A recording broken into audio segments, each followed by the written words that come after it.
beautiful people. How are you all doing? My name is Ayo, and I'm back again with another video. So today we're going to be talking about how to prepare for the ASWB exams.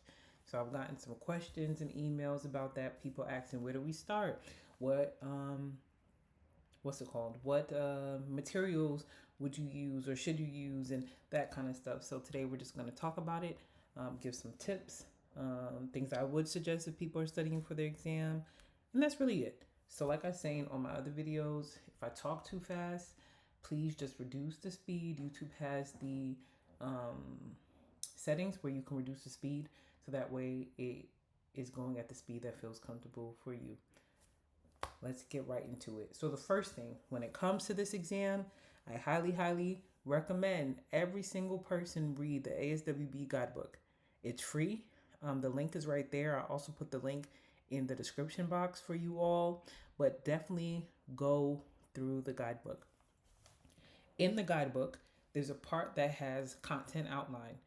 Use it. Okay, for each exam, the BSW, master's level, and the clinical exam, it has a content breakdown. Use it as a checklist. Cross off the stuff that you already know, and then focus on the stuff you don't know. Don't waste your time going over things that you already know. Okay? So that's the second thing I suggest. Third thing I suggest, take the official ASWB practice exam. Okay? Take it. That's going to tell you and give you kind of insight on where you're at. Take the exam. Take time to review it. So I would suggest take the exam one day, then maybe the next day, like let's say if you're studying on Saturday, study. Then on Sunday, take time to review, make like notes, and see what content you need to further explore to understand why you got something wrong in the content you just don't know. A lot of this exam is, well, let me not say a lot. There are parts of the exam that has like just straight recall stuff. Then there's stuff that you have to use for application. Then there's stuff that you have to use in terms of like applying and using rationale to see if you know what it is. So I definitely recommend paying the money for the practice exam.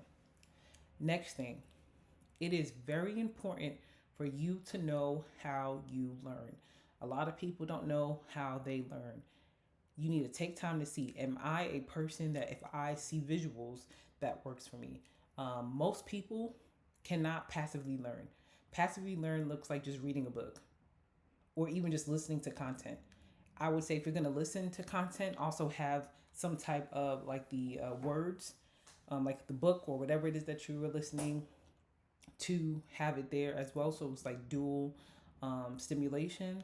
I definitely recommend practice problems. Also, I highly recommend using the whiteboard technique. So that's like you are writing the information on a whiteboard and acting like you're teaching it to yourself or teaching other people. If you can teach the content, you know the content. So I definitely recommend that. Flashcards can be helpful for some people when it comes to diagnoses and theories, practice tests, like I said before, and writing out concepts. I have a video on here where I talked about like making stories when it comes to some of these theories. Like when you think about like Erickson stages, making a story about a person in each stage, that kind of thing, that can help you remember it. So that's what I recommend. Next thing you want to do is you want to make sure you build your stamina.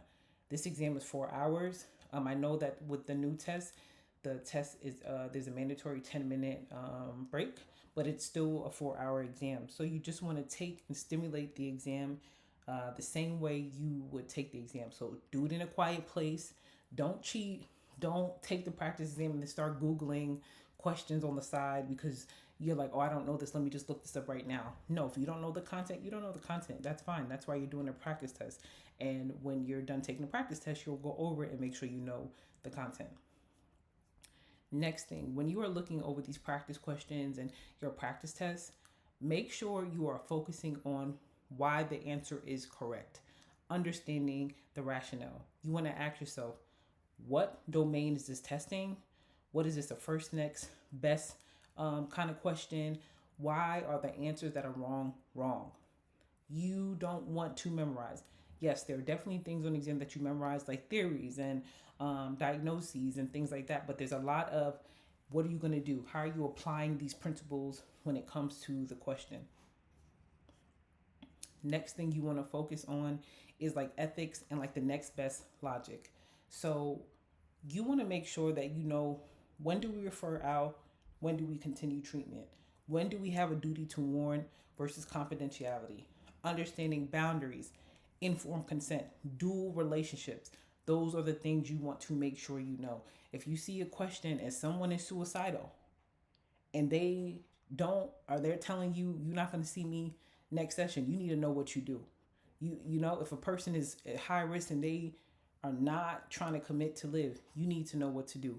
If someone is telling you that they are going to go shoot their professor tomorrow, you need to know who to call, what to do, those kind of things. Okay, so understanding duty to warn versus confidentiality, stuff like that. And here are just some key tools for success. My opinion: using the ASWB practice exam, using some of these study guides. So I don't have any kind of like any study guide I would recommend.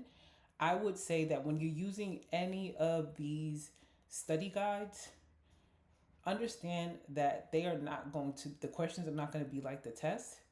Use the study guides just for content and just to help you build your testing stamina. So if you're going to use the Dawn book or Therapist Development Center or things like that, you know that those questions are not going to be like the questions on the exam, but you're just using it to see if you know the content. Look at the ASWB guide for the kind of question breakdown, because they have a part on that guide that tells you what kind of questions are on there. They give you examples on that study guide, so use that. Use Quizlet, custom sets. You can also use PowerPoint to make docs that way if that works for you. Make sure that you at least take one time practice exam before you sit for your exam. And also, too, I think it's important to have accountability partners and people you can study with. You know, it can be really helpful talking things out with other people that are studying, and things like that. And like I said before, out of all of the studying tools, the one that I recommend the most is the whiteboard technique.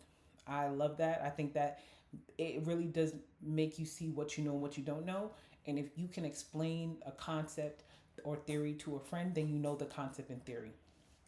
So lastly, I want to just tell everyone, take care of yourself. Okay, I know this exam is hard. A lot of people have taken the exam more than one time, and that's okay. There's nothing wrong with that. But just take care of yourself. You know, finding balance.